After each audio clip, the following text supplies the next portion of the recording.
కురుస్తున్న వర్షాలకు ఉమ్మడి నల్గొండ జిల్లాలోని వాగులు వంకలు పొంగిపొర్లుతున్నాయి. పలు ప్రాంతాల్లో రాకపోకలకు అంతరాయం కలుగుతోంది.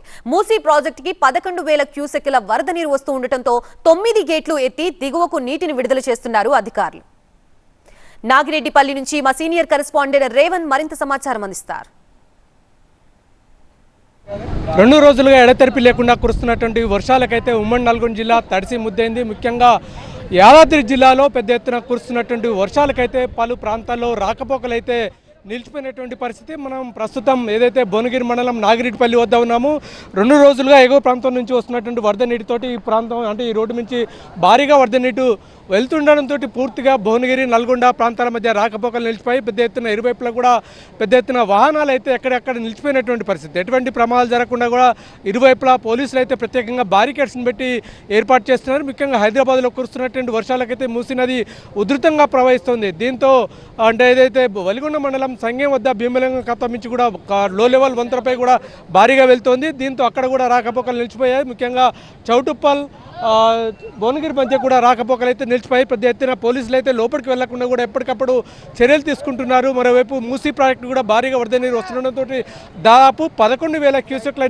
వరద నీరు వస్తుండడంతో 9 గేట్లను ఎత్తి దిగువకు నీటిని విడుదల చేశారు. ముఖ్యంగా భువనగిరి నియోజకవర్గంలో పై ప్రాంతంలో ఎగువ ప్రాంతంలో కురిసినటువంటి వర్షాలకైతే ఇప్పటికే వాగులు వంకలు బాగా పొంగి పొర్లుతున్నాయి. దీంతో ఈ రహదారి మీదుగా పెద్ద ఎత్తున వరద నీరు అయితే వెళ్తోంది. దీంతో ఎటువంటి ఇబ్బందులు లేకుండా ఎప్పటికప్పుడు అధికార యంత్రాంగం అయితే అప్రమత్తం చేస్తుంది.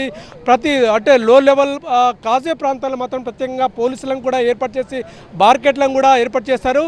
చెప్పండి అంటే ఎప్పటి నుంచి అవుతుంది ఏంటి పరిస్థితి? నిన్న మధ్యాహ్నం నుంచి సార్ 24 గంటలు పెట్టింది. ఇప్పుడు ఒక ½ అవర్ నుంచి ఏబీ వెహికల్ అంటే ఇంకా ఎప్పటి నుంచి వదిలిపెట్టే అవకాశం ఉంటుంది వెహికల్స్?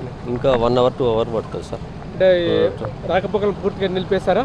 ఏం నిలిపాలి, నిన్న నుంచి నైట్ నుంచి అయితే నిలిపేసినాం సార్. 1 అవర్ అయింది. ఏవీ వెహికల్స్ నేను 24 గంటల నుంచి ఉండటంలో వదిలేస్తాను. మొత్తం మాత్రం కొంచెం తగ్గుముఖం పట్టే అవకాశం ఉంది. మరికొసేపట్లో కూడా భారీ వాహనాలు అయితే అనుమతిస్తామని చెప్తున్నారు. ఇక్కడ ఉన్నటువంటి స్థానికులు కొంతమంది మనతో పాటు గ్రామస్తులు ఉన్నారు. చెప్పండి ఏంటి మీ పరిస్థితి? ప్రతిసారి వర్షం వచ్చినప్పుడు ఇదే రకమైన పరిస్థితి ఉంటుంది, ఎట్లా ఉంటుంది? ప్రతిసారి వర్షం వచ్చినప్పుడు చాలా ఇబ్బందికరంగా ఉంది. దీన్ని తక్షణమే అధికారులు పట్టించుకొని బాగు చేయాలని కోరుచున్నాం. అంటే గతంలో ఎప్పుడైనా ప్రమాదాలు ఇట్లా జరిగాయి? ఇక్కడ గతంలో ప్రమాదాలు జరిగినాయి. ఒక మనిషి చనిపోవడం కూడా జరిగింది. మళ్ళీ ప్రమాదాలు జరిగేది ఉన్నాయని నిన్న నుంచి ఇక్కడనే ఉన్నారు. గ్రామ యువత ఇక్కడనే పాల్గొన్నారు.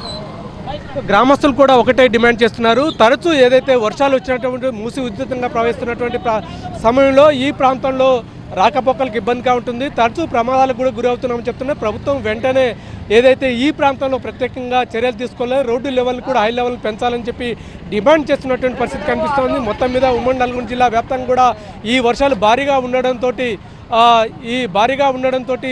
ఎక్కడికక్కడ అధికారులు అయితే పెద్ద ఎత్తున చర్యలు అయితే చేపడుతున్నటువంటి పరిస్థితి కనిపిస్తూ ఉంది. అయితే వాతావరణ శాఖ చెప్పినటువంటి ప్రకారం అయితే సూర్యాపేట జిల్లాలో కూడా క్లౌడ్ అంటే ఏదైతే యాష్ క్లౌడ్స్ కూడా వచ్చే అవకాశం ఉండడంతో, ఫ్లాష్ క్లౌడ్స్ వచ్చే అవకాశం ఉండడంతో పెద్ద ఎత్తున అంటే అధికారులు అయితే ఎప్పటికప్పటికైతే చర్యలు తీసుకుంటున్నటువంటి పరిస్థితి కనిపిస్తూ ఉంది. Camera person కుశాల్తో Revan, TV9 Nagireddipalli.